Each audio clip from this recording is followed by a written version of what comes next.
Hello বন্ধুরা, সবাই কেমন আছো? আশা করি ভালো আছো, সুস্থ আছো এবং একটি ভালো সময় কাটাচ্ছো। চলো দেখে নিই তোমাদের লাইফের চারিপাশে কি এমন জিনিস আছে যেটার উপরে নোটিস করা দরকার তোমাদের। হাইড করা হচ্ছে ইনটেনশনালি। তোমাদের দেখা উচিত যে কি বিষয় তোমাদের কাছ থেকে লুকিয়ে যাওয়া হচ্ছে জাস্ট বিকজ তোমাদের কোনো সুযোগ নেওয়া হচ্ছে বা তোমাদের মিসইউজ করা যাবে বলে। সেটা যে কোনো ক্ষেত্রেই হতে পারে, family, office, education, competition, teacher related, গুরু শিষ্যের সম্পর্কে, ফ্রেন্ড সার্কেল হতে পারে, সিবলিংস হতে পারে, বিবাহিত জীবনের হতে পারে। Okay. কাজের জায়গায় তোমাদের কোনো কম্পিটিশন রিলেটেড, যেখানে পার্টনারশিপের বিজনেস বা টিম ওয়ার্ক হয় সেখানে, যে ব্রাঞ্চে চাকরি করো, ইয়েস, তোমাদের কোনো কাজের জায়গায় যেখানে সোশ্যাল মিডিয়া সাইটে যারা কাজ করো, যারা অন্ততপক্ষে নিজের সেলফ মেড পারসন, নিজেদের বিজনেস নিজেরা ক্রিয়েট করো। কেউ কেউ আছো মডেলিং, অ্যাক্টিং, ডান্সিং বা যোগা ট্রেনার, জিম রিলেটেড। কোনো ট্রান্সফরমেশন ঘটেছে কিছুদিনের মধ্যে বা ঘটতে চলেছে, তোমরা জানো না, হিডেন কোনো চেঞ্জ আসতে চলেছে তোমাদের লাইফে। পুরনো কোনো ঝামেলা থাকলে সেটাকে আবার ফিরে আসার চান্স আছে। পুরনো কোনো ঝামেলা যেটা তুমি মনে করেছিলে পার্মানেন্ট চলে গিয়েছে, কিন্তু পার্মানেন্ট যায়নি, নতুন রূপ নিয়ে সে ফিরে আসবে। কারো কারোর জন্য বলবো লাভ সিচুয়েশনে, থার্ড পার্টি সিচুয়েশন, বা যে ক্ষেত্রে, যে কাজের জায়গায় তুমি ভেবেছিলে হওয়া কাজ হয়ে যাবে, কিন্তু সেখানে কোনো রকমভাবে ট্রান্সফরমেশন মানে চেঞ্জেস করবে। সিলেক্ট যদি তোমাকে করা হয়ে থাকে, সেখানে কিন্তু তোমাকে চেঞ্জ হওয়ার চান্স আমি দেখতে পাচ্ছি। ধৈর্যের পরীক্ষা নেবে, ডিভাইন তোমাদের ধৈর্যের পরীক্ষা নেবে। চলো দেখে নি 3 অফ পেন্টিকল কেন এসছে। Divine please me. তোমরা কোনো অফিস চেঞ্জ করেছো, ডিপার্টমেন্ট চেঞ্জ করেছো, বা বিজনেসের টার্মস অ্যান্ড কন্ডিশন চেঞ্জ করেছো। কাউকে বাধ্য করেছো নিজের কোনো জুনিয়রকে সরে যেতে, বা কোলাবোরেশন কারো কাছ থেকে ব্রেক করেছো, কারোর জন্য এগ্রিমেন্ট ব্রেক করেছো। সেখান থেকে তোমাদের একটু সতর্ক থাকা দরকার। কারোর জন্য ম্যারেজে থার্ড পার্টি সিচুয়েশন আছে, এবং সেই থার্ড পার্টি আসে যায়, কখনো আসে কখনো যায়, বা তোমার পার্টনার আসে যায়। আর কারোর জন্য আমি বলবো যে তোমরা যে কাজটি করছো সেটার বেনিফিট আগামী টাইমে পেয়ে যাবে, বাট এই সময়টি তোমাদের জন্য 13 দিন, 3 দিন, 14 দিন ইম্পর্টেন্ট, আগামী 6 দিন ইম্পর্টেন্ট, 17 দিন, 4 দিন, 6 দিন, এগুলো ইম্পর্টেন্ট। ওকে, তোমাদের কোনো রকম ম্যারেজে থার্ড পার্টি সিচুয়েশন থাকলে পরে, সেটা যদি ঠিক হয়ে গিয়ে থাকে যে থার্ড পার্টি চলে গিয়েছিল, সে কিন্তু আবার কামব্যাক করবে নতুন রকমের অজুহাত নিয়ে, বিশেষত টাকা পয়সার অজুহাত। থার্ড পার্টি এনিথিং হতে পারে, কোনো ফ্যামিলি মেম্বার তোমার পার্টনারের দিক থেকে, কোনো কাজ রিলেটেড ইস্যু থাকতে পারে, টাকা পয়সার কোনো গন্ডগোল থাকতে পারে তোমাদের মাঝখানে, কোনো রকম ফ্যামিলির জমি সংক্রান্ত ব্যাপারে কোনো গন্ডগোল, বিয়েতে এফেক্ট ফেলছিল সেটা হতে পারে। আর কারো জন্য লাভ সিচুয়েশন হতেই পারে। এবারে মাঝখানে যে ডেথ কার্ডটি, এটা ট্রান্সফরমেশন কেন? এখানে কিন্তু অ্যাকোরিয়াস, কুম্ভ, Sagittarius and highly highly Scorpio মানে বৃশ্চিক রাশি, এবং স্যাজিটেরিয়াস মানে ধনু রাশি। ডেথ কার্ডটি কেন এসছে ডিভাইন? ফ্যামিলিতে কোনো গন্ডগোল আসতে চলেছে। এতদিন যদি কোনো জিনিসকে ব্যালেন্স করে চলতে চাইছিলে না, হিডেন আছে, কোনো ফ্যামিলিতে গন্ডগোল চলছে তোমাদের, যেটা প্রকাশ্যে আসতে চলেছে।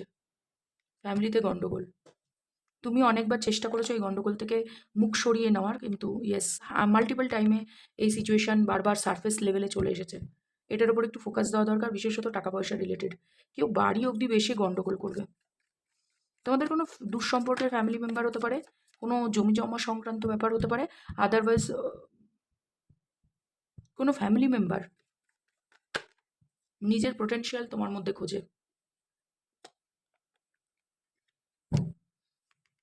ইনফরমেশন কালেক্ট করছে সেই ব্যক্তি। স্যাজিটেরিয়াস এনার্জি হাইলি দেখতে পাচ্ছি, বা এই ডিসেম্বর মাসে কিছু একটা ঘটেছে যেটা তোমাদের জানা নেই।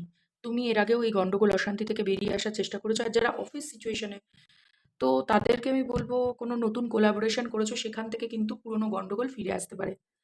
ওকে, নতুন যাদের সাথে কোলাবোরেশন করেছো সেখানে কোনো রকম সারফেস লেভেলে কম্পিটিশন আসতে পারে। পুরনো অফিসে যে ধরনের কোলাবোরেশন যেরকম অফিস টক্সিক কালচার ছিল, সেম অফিস টক্সিক কালচার তোমাকে দেখতে হতে পারে এই নতুন জায়গায়। ধৈর্য ধরো, ইনফরমেশন কালেক্ট করো, এডুকেশন পারপাসে নিজেকে চেঞ্জ করো, নিজের স্কিলটাকে চেঞ্জ করো। তোমাদের মধ্যে ডেফিনেটলি একটা ভালো পরিস্থিতি আসতে চলেছে। ডেফিনেটলি ভালো পরিস্থিতি বলতে এখানে টুইন ফ্লেম কানেকশন অনেকের আছে যারা লাভ লাইফে আছো, আর যারা ওয়ার্ক সিচুয়েশন আছো তাদের টুইন ফ্লেম কানেকশনও আছে। টুইন ফ্লেম কানেকশন বলতে কিছু সোল পারপাসে গ্রোথ আনতে হবে, তোমাদের কোনো কার্মিক লেসন লার্ন করতে হবে। ওকে।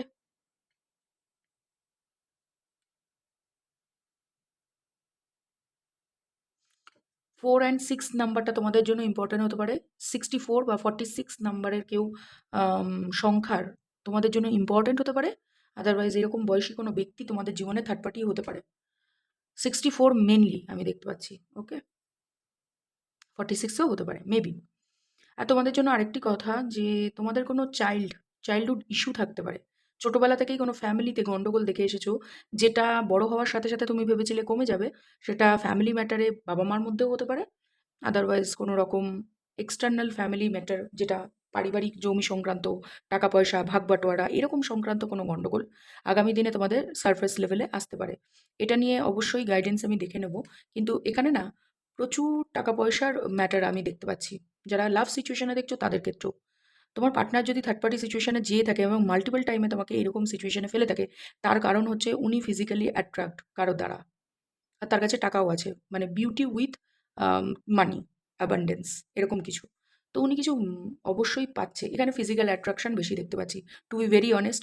এখানে স্টার এবং লাভার সাইন দিয়ে এটাই বোঝাচ্ছে এই থার্ড পার্টি সিচুয়েশনে অবশ্যই তোমার পার্টনারের জীবনে অন্য মাল্টিপল হতে পারে বা কোনো একটা ডেফিনেট এক্স থাকতে পারে।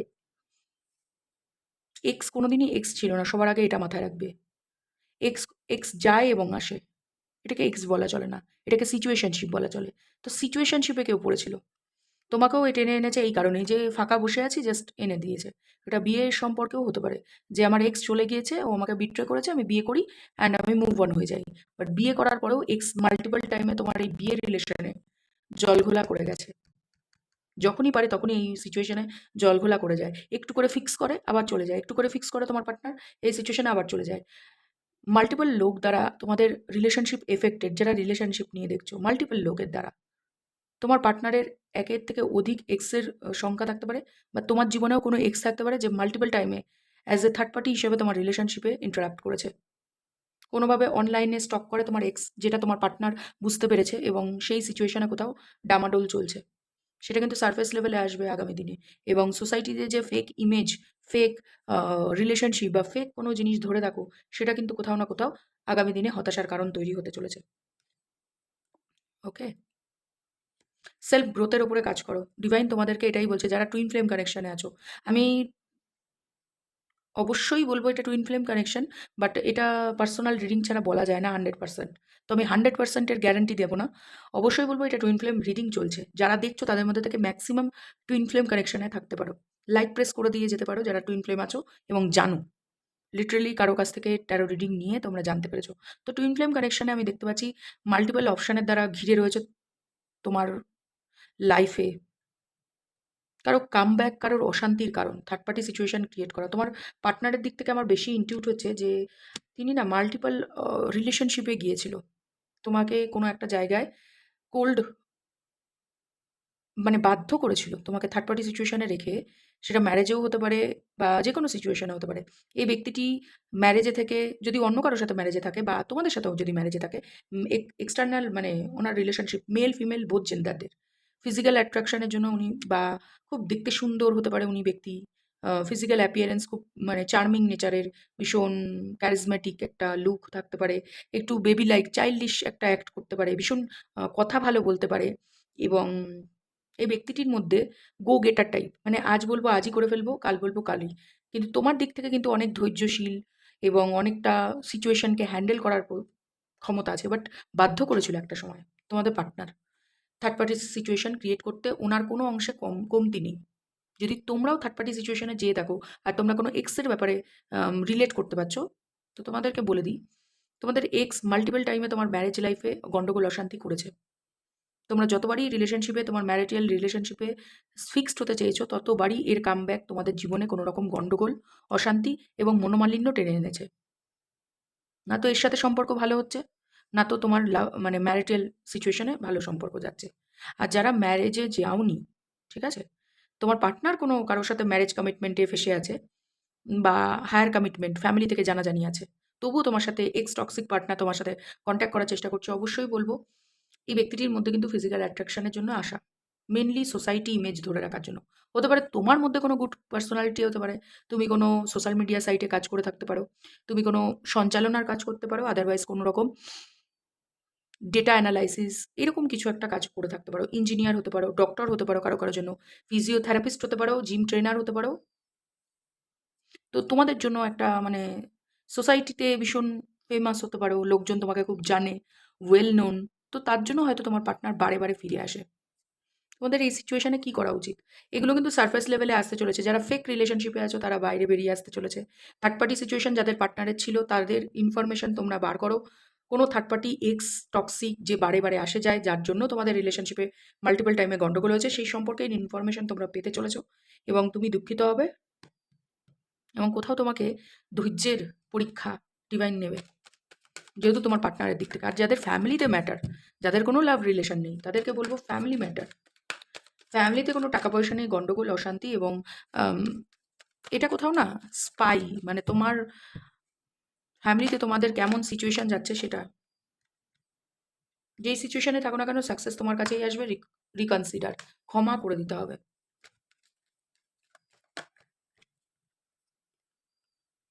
নতুন অপরচুনিটি আসতে চলেছে, ইয়েস। কারোর জন্য নো, বাট কেন নো? আমি অবশ্যই বলব ডিসিশন মেকিং করতে হলে পরে এক তো বাড়ির বড়দের ইনভলভ করো, যাকে বিশ্বাস করো এরকম কাউকে, যার কাছে তুমি সঠিক পরামর্শ পাও এরকম কারো কাছে, বা ট্যারো রিডার বা কোনো অন্য কোনো গাইডেন্স হেল্প হিসেবে নিতে পারো। But within the next few মান্থসের মধ্যে তুমি এর একটা সাকসেস পেয়ে যাবে। রিকনসিডার করে দিতে হবে, নতুন অপরচুনিটি পাবে। পুরনো লোকটির সাথে তোমার সিচুয়েশন ভালো হবে না। হতে পারে উনি আবার নতুন করে রিইউনাইটেড হতে চাইতে পারে, উনি নতুন করে তোমার জীবনে আসতে পারে, নিজেকে চেঞ্জ করে আসতে পারে, বাট সিচুয়েশন না নো এসেছে, রিকনসিডার আর তার নিচে নো এসেছে। তো রিকনসিডার করো না। এখানে তোমার নিজের যেটা ইনটিউশন বলবে, পারফেক্ট টাইমিং, কোনো অপরচুনিটি আসতে চলে নেক্সট ফিউ মান্থসের মধ্যে।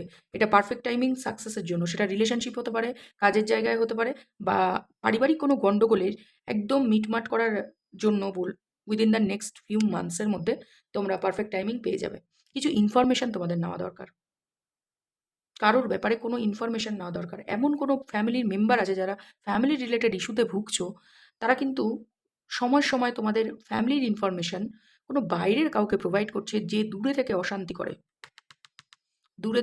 করে সেই ইনফরমেশন কালেক্ট করে, দূরে আছে, দেখাচ্ছে ভালো, যে আমি তো তোমাদের কোনো ফ্যামিলি ম্যাটারে পড়িই না, আমি তো কিছু জানিই না।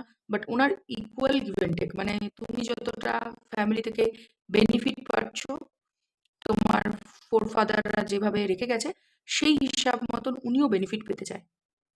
কোনোভাবে উনি মনে করছে যে উনি যোগ্য জিনিস পাচ্ছে না, যোগ্য টাকা পয়সা, যোগ্য কি বলবো রেসপেক্ট, এটা পাচ্ছে না ফ্যামিলিতে থেকে। হতেই পারে। তো তোমাদের যদি এই রিডিংটি ভালো লেগে থাকে অবশ্যই লাইক প্রেস করে চ্যানেলটিকে সাবস্ক্রাইব করে রেখে যেতে পারো।